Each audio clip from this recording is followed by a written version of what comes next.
Praise the lord. ఈరోజు దేవుని వాగ్దానము కీర్తనల గ్రంథము 61వ అధ్యాయం మొదటి 2 వచనములు. దేవా, నా మొర ఆలకింపుము, నా ప్రార్థనకు చెవియొగ్గుము. నా ప్రాణము తల్లడిల్లగా బూదిగంతముల నుండి నీకు మొరపెట్టుచున్నాను.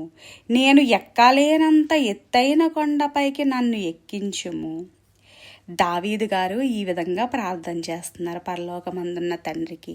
చూడండి, మనము కూడా ఎన్నో బాధల్లో, కష్టాల్లో, ఇబ్బందుల్లో, ఇరుకుల్లో ఉన్నప్పుడు మనము కూడా ఆశ్రయం కోసం వెతుక్కుంటాము. అలానే శత్రువుల దాడి నుండి మనము దూరపరచబడాలి అని అంటే బాగా ఎవ్వరూ కనిపించని చోటికి, ఎవ్వరూ తిరగని చోటికి, ఎత్తైన కొండ వైపు, ఎక్కడో పర్వతముల దగ్గర కొండల్లోనూ గుహల్లోనూ దాక్కోవడానికి వెళ్ళిపోతూ ఉంటారు. అలానే మనము కూడా ప్రభువైన యేసుక్రీస్తు తండ్రి రెక్కల చాటుకు వెళ్ళాలి. మనం ఎప్పుడైనా ఇబ్బంది, కష్టము, ఇరుకులు, మనము సహించలేనంత బాధ మనకి కలిగినప్పుడు, మనము ఇంకా ఈ బాధను భరించలేమని అనుకున్నప్పుడు మనము దేవుని వైపు చూడాలి. ఆయన ఆశ్రయము కొరకు మనం ఎదురు చూడాలి.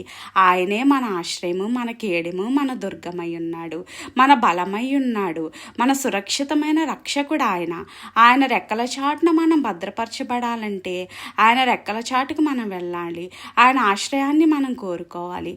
అప్పుడు మనం పరలోకమందున దేవుని రెక్కల చాటున మనము సురక్షితంగా కాపాడబడతాము. అట్టి విధమైన సురక్షితము దేవుడు మనల్ని కూడా రక్షించడానికి, మనకి ఆ సురక్షిత స్థానాన్ని దేవుడు ఏర్పరచడానికి, మన ఇరుకులన్నీ, కష్టాలన్నీ తీర్చడానికి, శత్రు భయం నుండి మనల్ని కాపాడడానికి ప్రభువైన యేసుక్రీస్తుని మనకి ఎల్లప్పుడూ తోడై ఉండి రక్షించి, కాచి, కాపాడి మనల్ని వర్ధిల్ల చేయునుగాక. ఆమేన్. హల్లెలూయా.